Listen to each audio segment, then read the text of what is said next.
आपने हतफ वन ए अब्दाली वन बनाया, ये 250 किलोमीटर तक रेंज, यानी कि आपके बॉर्डर से आप 250 किलोमीटर तक बाहर निकला है। दुश्मन आपके बॉर्डर से 250 किलोमीटर दूर हो, आप इसको हिट करने की पोजीशन में आ गए। उसके बाद गजनी बनाया आपने, 300 किलोमीटर तक आपकी रेंज बढ़ गई।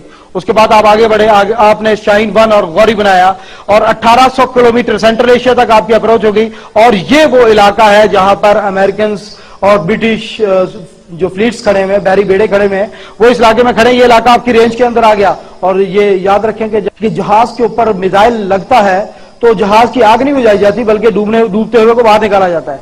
उसके नीचे कोई सुतून नहीं होता, सुराख हो गया, नीचे गया। जो अलकायदा वालों ने एक किश्ती मारी थी यूएस डिस्ट्रॉयर पूल के अंदर, क्या हुआ था यमन के साहिल पर, वो जहाज पानी के अंदर डूब गया था, नीचे की तरफ गया था। और ये समुद्र के अंदर खड़े हुए बहुत कमजोर हालत के अंदर है। अल्लाह ने आपको मजीद तौफीक दी, आप आगे बढ़े। आपने शाहीन 2 और गौरी 3 बनाया, 3500 किलोमीटर आपकी रेंज, जॉर्जिया तक आपके मिसाइलों की रेंज हो गई। अल्लाह ताला ने आपके ऊपर एहसान किया। उसके बाद आप आगे बढ़े और आगे बढ़कर आपने शाहीन 3 बनाया, 4500 किलोमीटर रेंज, आप यूरोप तक पहुंच चुके थे। यूरोप के बहुत से मुल्क आपकी रेंज के अंदर आ गए। रशिया 40% आपकी रेंज के अंदर था, मंगोलिया, चाइना और ये अफ्रीका के बहुत से ममालिक आपकी रेंज के अंदर आए। अल्लाह ने आपको मजीद तौफीक दी, आप आगे बढ़े और आगे बढ़ के आपने फिर 2010 के अंदर टीपू 1 और टीपू 2 7500 किलोमीटर रेंज का इंटरकॉन्टिनेंटल बैलिस्टिक मिसाइल, जो कि एटॉमिक और कन्वेंशनल हथियारों को ले जाने की सलाहियत रखता है। और यूरोप का कोई शहर, कोई गली ऐसी नहीं है जो कि आपके एटमी और रिवायती हथियारों की जद से बाहर हो। अल्लाह ने आपके ऊपर एहसान किया, इस जमीन के 2 करोड़ 74 लाख मुरब्बा किलोमीटर के इलाके को आपके सॉलिड फ्यूल और लिक्विड फ्यूल मिसाइलों की रेंज के अंदर कर दिया। लेकिन अल्लाह ताला ने आपको मजीद तौफीक दी। आपने इस दुनिया में एटम बम के बाद सबसे खौफनाक हथियार आबदोज में जो एटॉमिक आबदोज है उसकी रेंज ज्यादा है, लेकिन एटॉमिक आबदोज को सोनार डिटेक्ट कर लेता है कि कहां पर मौजूद है।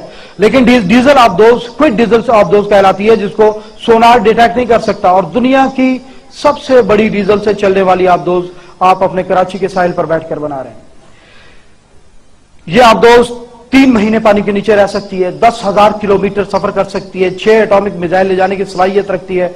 और ये जो missile Babur missile, cruise missile आप बना रहे हैं, समुद्र के नीचे से फायर किया जाने वाला, ये मिसाइल पूरी दुनिया को बढ़ता हैरत में डाले हुए कि ये जब पानी से निकलता है, पहली बात है इसकी आबदोज को कोई डिटेक्ट नहीं कर सकता।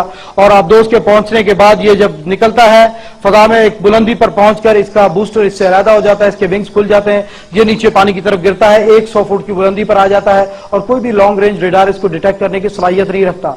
और ये ग्लोबल पोजिशनिंग सिस्टम के तहत चलता हुआ ये आगे बढ़ता है और आगे बढ़कर अपने टारगेट को ट्रैक करता है। अपने टारगेट की तस्वीर इसे दी गई होती है और उस टारगेट के ऊपर हिट करता है। पहाड़ आते हैं, ऊपर उठ जाता है, पहाड़ खत्म होते हैं, नीचे उतर आता है। अगर टारगेट पहाड़ के दूसरी तरफ है तो घूम कर आकर अपने टारगेट के ऊपर गिरने की सलाहियत रखता है। और ये अल्लाह का एहसान है आपके ऊपर। और मैं आपको बता दूं कि जो जदीद दौर की जंगें हैं उसमें आबदोज इंतहाई खतरनाक पोजीशन की हामिल चीज है। जो एटमी जंगों का डिटर्नेंट है आबदोज।